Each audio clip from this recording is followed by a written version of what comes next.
Hello दोस्तों, कैसे हो आप दोस्तों। मैं मनीष भारद्वाज सचिन कंप्यूटर क्लासेस काशीपुर धमसी नगर से आपके सामने फिर से एक बार उपस्थित हूँ एक नए सेशन के साथ। तो देखिए दोस्तों, हम इस प्रकार इसमें जो हमारा सेशन चल रहा है प्रतिशतता, और प्रतिशतता में जो हम टॉपिक ले रहे हैं वो हमारा टॉपिक है जनसंख्या पर आधारित प्रश्न। तो हमने पिछले सेशन में भी जनसंख्या पर आधारित प्रश्न जो होते हैं उसी के बारे में आपको बताया था कि किस प्रकार हम क्वेश्चन को सोल्व करेंगे। तो यहाँ पर भी आपका वही सेशन चल रहा है। इसमें जो भी आपके क्वेश्चंस हैं, जिस प्रकार भी क्वेश्चन कर रहे हैं वही पुटअप करेंगे। तो ज़्यादातर जो क्वेश्चंस आपके आते हैं जनसंख्या पर आधारित प्रश्न, इसमें आपके जो क्वेश्चंस आते हैं हमने आपको बताया था चक्रवृद्धि ब्याज से रिलेटिव ज़्यादातर क्वेश्चन होते हैं। सबसे पहले क्या करता है, ये वृद्धि दे देता है या कमी दे देता है, तो उसमें हम क्या करते हैं ओवरऑल वृद्धि या कमी निकाल लेते हैं। अगर पूछेगा प्रारंभिक जनसंख्या बताइए तो प्रारंभिक निकाल लेते हैं, 2 साल बाद वाली पूछेगा तो 2 साल बाद वाली जनसंख्या हम निकाल लेते हैं। ठीक है, तो जिस प्रकार के क्वेश्चंस में आपको वो पूछेगा कि हमें जो भी वैल्यू निकालनी है आप वही वैल्यू आप पुटअप करोगे या वही वैल्यू आप निकाल लोगे। ठीक है, तो हमारे जो क्वेश्चंस हमारे जो हो गए थे उससे आगे के क्वेश्चंस हम देखते हैं। तो आपका टॉपिक था जनसंख्या पर आधारित प्रश्न। देखिए किस प्रकार करेंगे, आइए देखते हैं आपको क्वेश्चन है, एक ग्राम पंचायत संस्था में 574 नाम गरीबी रेखा से नीचे की सूची में शामिल है। मतलब जो ग्राम पंचायत उसमें जो टोटल व्यक्ति हैं उसमें 574 ऐसे व्यक्ति हैं जो गरीबी रेखा से नीचे हैं। यदि गांव के 14% लोग गरीबी रेखा से नीचे हैं तो गांव वालों की कुल संख्या कितनी होगी। गांव वालों की कुल संख्या पूछ रहा, कुल जनसंख्या पूछ रहा है, ये कह सकते हैं। तो देखिए अगर इस प्रकार का कोई क्वेश्चन होता आप किस प्रकार करेंगे। आपका क्वेश्चन है एक नगर में 574 व्यक्ति ऐसे हैं जो गरीबी रेखा से नीचे हैं और जो सूची में है 574 लोग गरीबी रेखा से नीचे की सूची में, और यदि गांव के 14% लोग गरीबी रेखा से नीचे हैं तो गांव वालों की कुल संख्या ज्ञात कीजिए। देखिए अगर आपका इस प्रकार का कोई क्वेश्चन है कि एक नगर की जनसंख्या में जो आपके जो गरीबी रेखा से नीचे जो व्यक्ति हैं वो 574 व्यक्ति हैं, 574 व्यक्ति गरीबी रेखा से नीचे व्यक्ति हैं, जिसमें से 14% के बराबर है। जो टोटल जनसंख्या उसका कितना परसेंट है, 14%। तो 574 की वैल्यू किसके बराबर होगी, 14% की। और आपसे कहा जा रहा है कि नगर की कुल जनसंख्या ज्ञात कीजिए। कुल जनसंख्या कितनी होती है, देखिए जब हम परसेंटेज में बात करते हैं और 14% के बराबर है जो गरीबी रेखा से नीचे हैं, कुल जनसंख्या कितनी हो जाएगी आपकी 100 हो जाएगी। अब आप 14 से काटिए 14 चौका 56, 1 बचा 14 को 14 कितना आ गया आपका 4141 ऐसे व्यक्ति हैं टोटल व्यक्ति, जिसमें से 574 व्यक्ति गरीबी रेखा से नीचे है। ठीक है, तो आपका ऑप्शन नंबर हो गया आपका ए। देखिए जो गरीबी रेखा से जो नीचे व्यक्ति हैं वो दे रखे हैं 574, और जो परसेंटेज में कितना दे रखा 14%। तो 574 की वैल्यू 14% के बराबर है। आपसे कहा जाएगा कि कुल संख्या ज्ञात कीजिए, कुल जनसंख्या कितनी 100, तो 14 चौका 56, 1 बचा 14 तो नॉर्मल क्वेश्चन था आपको कितना आ गया 4100। तो कुल व्यक्ति कितने हो गए 4100 हो गए। ठीक है, अगला क्वेश्चन देखते हैं। तो आपका नॉर्मल क्वेश्चन था। ठीक है, तो देखिए जब आप क्वेश्चंस करते चले जाएंगे या आप रिवाइज करेंगे तो क्वेश्चन जब आप रिवाइज करेंगे तो मैथमेटिकल में तो आप जानते ही हैं कि जितना आप रिवीजन करेंगे उतना ही आप स्ट्रॉन्ग होते चले जाएंगे क्वेश्चन सोल्व करने में। ठीक है, और जब आप रिवीजन ही नहीं करेंगे, क्वेश्चन को सोल्व भी नहीं करेंगे तो आप कैसे कर पाएंगे। तो ये तो आपका इजी क्वेश्चन था। अगला क्वेश्चन देखते हैं। अगला क्वेश्चन क्या है, एक स्कूल में 1500 छात्र हैं जिनमें से 44% लड़कियां हैं। प्रत्येक लड़के की मासिक फीस 540 है। प्रत्येक लड़की की फीस 25% कम है लड़के के हिसाब से। ठीक है, लड़के और लड़की की फीस का योग पूछ रहा है। ठीक है, तो क्वेश्चन क्या होता है थ्योरेटिकल भी बड़ा दे रखा और ये मैथमेटिकल फॉर्म में भी थोड़ा सा बड़ा होने जा रहा है। तो आप देखिए कितने व्यक्ति हैं टोटल, 1500 व्यक्ति हैं टोटल। अब इसमें कहा है कि 1500 में से जो 44% है वो लड़कियां हैं। अब हम यहाँ पर देखते हैं, देखिए कितने हैं टोटल 1500, 44% क्या है लड़कियां हैं 44%। चलिए अभी 44% लड़कियां हैं, 44% लड़कियां हैं। अब आप सोचिए टोटल 1500 हैं, 44% है लड़कियां, तो लड़के कितने बचे, टोटल कितना होता है परसेंटेज 100 का होता है। 100 में से 44 है लड़कियां, तो 100 में से 44 घटाओ आप कितना बचेगा आपका 56 बचेगा। तो 56 क्या हो गए आपके लड़के हो गए। तो ये हो गए लड़कियां, ये हो गए लड़के, ये हो गए गर्ल्स और ये हो गए बॉयज। ठीक है, क्वेश्चन को हम इस प्रकार जमाएंगे, दोनों को अलग अलग लिखते चले जाएंगे। जो क्वेश्चन में कहता चला करेंगे, सोल्व नहीं करना भी इसको, आगे देखते हैं क्या कह रहा है। तो ये तो आपकी आ गई है, सोल्व करोगे आप, सोल्व भी ना भी करोगे तो देखिए ये तो आपकी आ गई है लड़कियों की संख्या कितनी आ गई 1500 का 60 का 0 हाथ से लेके 6, 1500 का 60 और 6 66, 606 तो 660 तो होगी आपकी लड़कियां 660। अब आप इसको सोल्व करिए, आप ये दोनों जीरो कट गया आपके, काटिए 15 छक्का 90 का 0, 8 से लेंगे 9, 15 पंजे 75 और 75 में 9 जोड़ोगे कितने होंगे 84। 840 हो गए आपके लड़के, ये हो गए लड़के और ये हो गए लड़के। ठीक, ये संख्या निकाल ली हमने। आप दोनों को जोड़ोगे ना, ठीक है, 6 4 10 और 8 6 14 15, 1500 ही आएगा आपका, क्योंकि ये घर से है बॉयज से। अब क्वेश्चन में क्या कह रहा है, देखो लड़के जो है वो फीस दे रहे हैं 540। कितनी फीस दे रहे हैं 540, और जो लड़कियां फीस दे रही हैं वो दे रही है 25% कम। तो 25% कम कितना दे रहे होंगे कम, आप देखिए कितना परसेंट कम दे रही है, 25% कम दे रही है। लड़कों के मुकाबले 25% कम दे रही है, मतलब 100 है तो 75 तो ये भी दे रही है, 75% निकाल लीजिए आप। अब आप देखिए इसको सोल्व कैसे करेंगे, तो लंबा जोड़ोगे, यहाँ गुणा कैसे करेंगे हम, लंबा हो जाएगा गुणा करने में। तो आप देखिए थोड़ा ध्यान दीजिए, ये 540 है और यहाँ पे 540 है, ठीक है, तो इसको तो काटने से कोई फायदा नहीं है, हम डायरेक्ट ही बाहर 540 निकाल लेंगे। ठीक, समीकरण को सोल्व, क्योंकि गुणा करेंगे तो लंबा हो जाएगा, गुणा नहीं करनी है तो कॉमन लेंगे। देखो आप काटिए, 25 दिया, 25 का 4 तो काटिए आप, इसकी गुणा करिए, 4 तो काटेंगे तो देखो आपका आ जाएगा 4 ही करना 4, 2 बचा 26 हो गए, 4 3 24, 4 5 20, 165 गुणा 3 गुणा कीजिए आप, तो आपका आ जाएगा 3 5 15 का 5, 16 3 48 49, 4 तो 95 आ गया यहाँ, तो आपका सोल्व करके। और यहाँ कितना आ रहा आपका 840, कितना आ रहा 840, तो आपका आ गया है 540 गुणा, जोड़िए आप इसको 5 9 4 13 13, कितना आ गया आपका 540 गुणा 1335। और जब आप इसकी आपस में गुणा करेंगे 540 की 1335 से गुणा करेंगे तो आपका आ जाएगा 720900। देखिए इस क्वेश्चन में शॉर्ट ट्रिक तो किसी भी प्रकार की लगनी नहीं है, ये तो आपको इसी प्रकार गुणा करके ही सोल्व करोगे। ठीक है, तो हम आपको दोबारा बता देते हैं किस प्रकार करा हमने। इसने कहा कि टोटल 1500 हैं, टोटल कितने हैं 1500, जिसमें से 44% लड़कियां हैं, तो 44% लड़कियां, तो लड़के कितने बचेंगे 56%, तो 1500 का 44% निकाला कितना आ गया 660, और 1500 का 56% निकाला कितना गया 840, 660 लड़के हैं 840 हैं लड़कियां। ठीक, अभी कह रहा है कि भाई 540 रुपये दे रहे हैं लड़के, तो एक लड़का दे रहा है 540 रुपये, तो 840 लड़के कितने देंगे 840 गुणा 540। ठीक, मगर लड़कियां जो दे रही हैं लड़के के मुकाबले 25% कम फीस दे रहे हैं, तो आप देखिए 540 दे रहे हैं, 25% कम मतलब 75% निकालना पड़ेगा। अगर आप इसको सोल्व करते हैं तो थोड़ा लंबा हो जाएगा, छोटा करने के लिए हमने क्या करा 540 इधर भी 540 इधर भी हमने बाहर निकाले 540, और हमने देखो इसको सोल्व करा 25 दिया 75, 25 होगा 100, 4 तक काटा 165 बढ़ गया, 165 की 3 से गुणा करके 495 आ गया, और ये 840 जैसी है, दोनों को जोड़ेंगे आपका आगे 1335, और 1335 की 540 से गुणा करेंगे तो आपका आ जाएगा 7,20,900। ठीक है, तो ठीक है, तो अगला क्वेश्चन देखते हैं आप। थोड़ा सा गुणा में थोड़ा बड़ा क्वेश्चन है।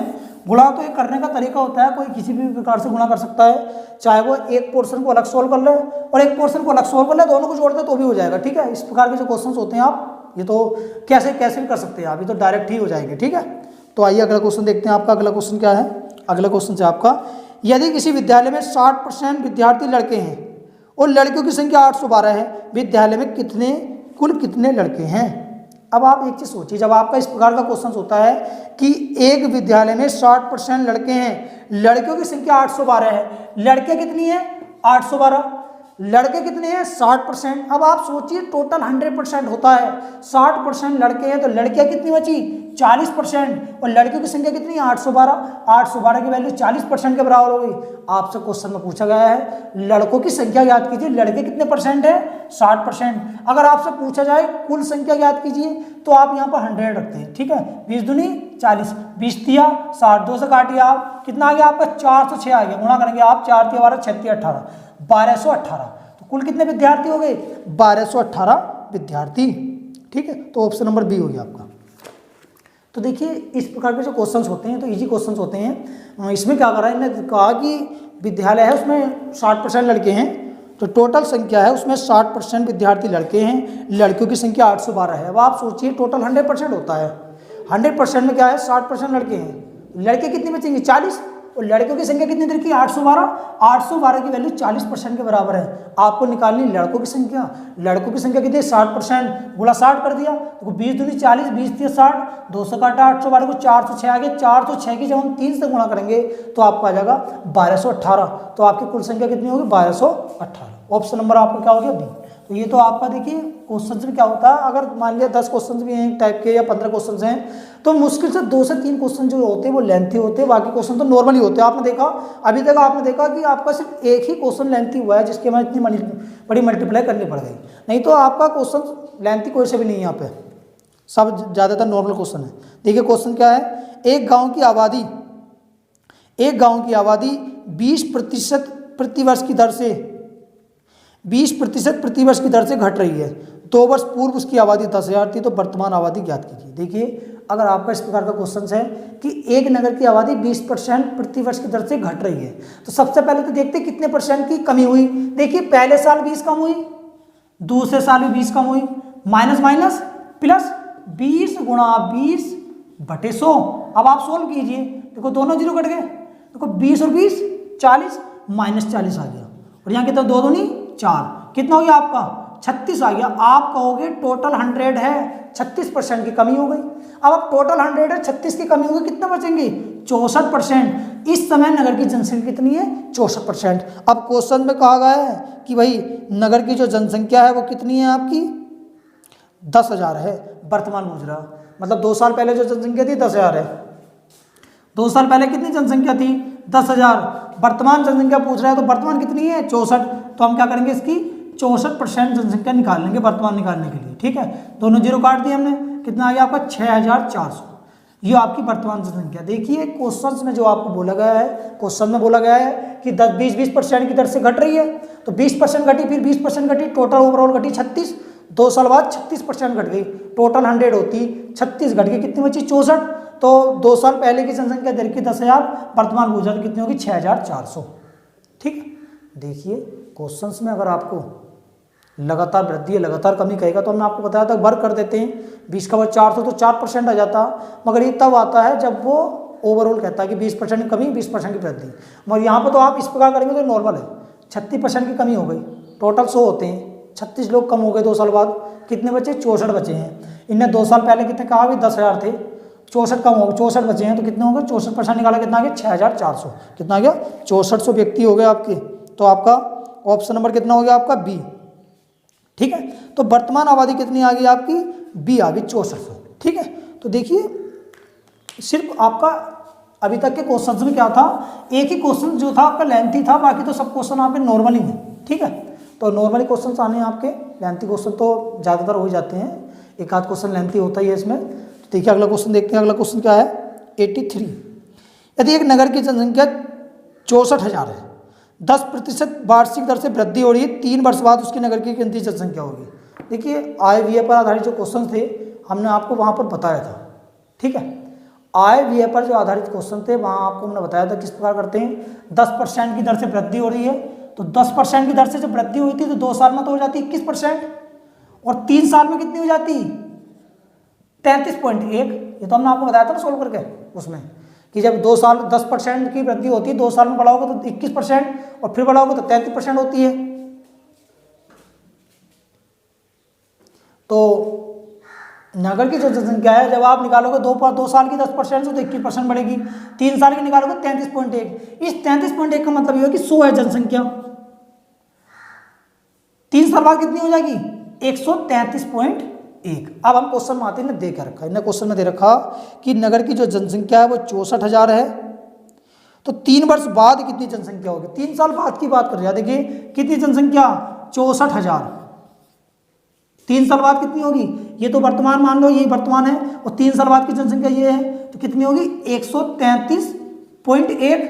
अब ये किसके बराबर है वैल्यू 100 के बराबर है। अब आप सोल्व करिए, देखिए ये जीरो ये जीरो ये जीरो ये जीरो, इस पॉइंट से उड़ाओगे तो पॉइंट हट गया, कितना आ गया 64 गुणा 1331, और जब 64 की आप 1331 से गुणा करोगे तो आपको देखिए आंसर कितना आएगा 85 100, कितना है आपका ऑप्शन में 85 184। ये तो आप गुणा करोगे तो आपका आंसर आ जाएगा। ठीक है, 85 184 85184। तो देखिए ये तो आपको मल्टीप्लाई करनी है, इसमें तो कोई वो चिंता नहीं है कि क्या है ये तो यहाँ किससे गुणा करोगे तो आपका आंसर आ जाएगा। देखिए गुणा कर लेना, देख लेना क्या आंसर आया आपका, 85,184 आंसर आया। ठीक है, तो देखिए हमने आपको ये जो जनसंख्या थी कितने % से बढ़ती है घटती है, ये तो हमने आपको निकाल कर हमने आपको दिखा दिया था। ठीक है, तो नगर की जो जनसंख्या है हर साल 10% बढ़ रही है, तो 2 साल में 21% हो जाएगी और 3 साल में हो जाएगी 33.1%। ठीक है, तो ना मान लिया आपकी नगर की जनसंख्या वर्तमान 100 है, 3 साल बाद कितनी होगी, 100 में 33.1 जोड़ा 133.1, और यहाँ पे इन्होंने कहा कि नगर की जो जनसंख्या है वो 64,000 है। तो बताइए 3 साल बाद कितनी जनसंख्या होगी, 3 साल बाद कितनी है, 133.1, 133.1% निकालिए, ये आपके 100 की वैल्यू होगी। दोनों जीरो कट गए, यहाँ से पॉइंट जोड़ोगे, एक जीरो कट गया, 64 गुणा 1331 आ गया, गुणा करोगे तो आपका आ जाएगा 85,184। ठीक है, 3 साल बाद की जनसंख्या। चलिए हम आपको एक काम करते हैं, निकाल के दिखाते हैं कि ये जो हम आपको बोल रहे हैं कि 21% है और 33.1% है, ये किस प्रकार आता है निकाल के। ठीक है, देखिए तो 3 बार तो हम डायरेक्ट नहीं निकाल पाएंगे, 2 बार निकालते हैं, फिर दूसरे का अगले के साथ निकालते हैं। देखिए 10% की दर से बढ़ रही है तो आप बढ़ाइए, 10% के हिसाब से बढ़ाइए। देखो 10, पहले हम 2 साल की निकालते हैं। ठीक है, सॉल्व करिए आप, दोनों जीरो कट गए आपके, और यहाँ 10 और 10 20, एक ही करना है, 20 और 1 21। हमने आपको बताया था ना 2 साल की कितनी होती है 21%। फिर आप निकालिए अगली 10% निकालिए आप, 21 गुणा 10/100। देखिए आपने अगर डिस्कशन में जो हमारी पिछली वीडियो है जहाँ हमने आपको क्वेश्चन सोल्व कराए थे IVF पर आधारित प्रश्न, तो आपने अगर उस वहाँ पर आपने देखा होगा तो आपको ये बहुत ही आसान लगेगा। नहीं तो आप अगर डायरेक्ट ही ये वाली वीडियो देख रहे हैं, ये क्लास देख रहे हैं, तो ये तो आपको समझ में कम ही आएगा, ज़्यादा नहीं आएगा। ठीक है, अगर आपको जानकारी है तो कोई इसमें कोई दिक्कत नहीं। 0 0 करके देखिए, 21 और 10 कितने होंगे 31, और यहाँ पे 1 जीरो, तो 1 जीरो तो यहाँ पर कितना है 2.1, तो 21 31 और 2.1 कितना होंगे 33.1। ठीक है, तो वहाँ पर आपको हमने क्या करा है, जो हमने पिछला सेशन जो बताया था उस सेशन में हमने आपको पूरे तरीके से किस प्रकार करते हैं वो हमने आपको बताया है। आगे जब आप चक्रवृद्धि ब्याज वाले क्वेश्चन करोगे तो देखो हम अब हम क्वेश्चन कर रहे हैं कोई, तो हर बार हर क्वेश्चन पे तो हमें निकालनी नहीं पड़ेगी ना दर आप जब आप निकालते रहोगे तो दर जो है आपकी रेगुलरली याद हो जाती है। ठीक है, तो जब आप इस क्वेश्चन को यहाँ इस प्रकार करते हैं तो चक्रवृद्धि ब्याज में हमें आसानी हो जाती है। चक्रवृद्धि ब्याज के जो हम क्वेश्चन करेंगे तो वहाँ आपको बताएंगे आसानी क्यों होगी। ठीक है, क्योंकि डायरेक्ट हमारी दर याद हो जाती है। देखिए दोस्तों, अगर आप कि समझ में कोई भी क्वेश्चन इस प्रकार के जो क्वेश्चन हैं या आपके डाउट हैं जो आपकी समझ में नहीं आया है तो आप हमें कमेंट बॉक्स में लिख कर जरूर बताएं। हमारे चैनल को लाइक और सब्सक्राइब करना ना भूलें दोस्तों। तो आज के लिए इतने दोस्तों, जय हिंद जय भारत दोस्तों।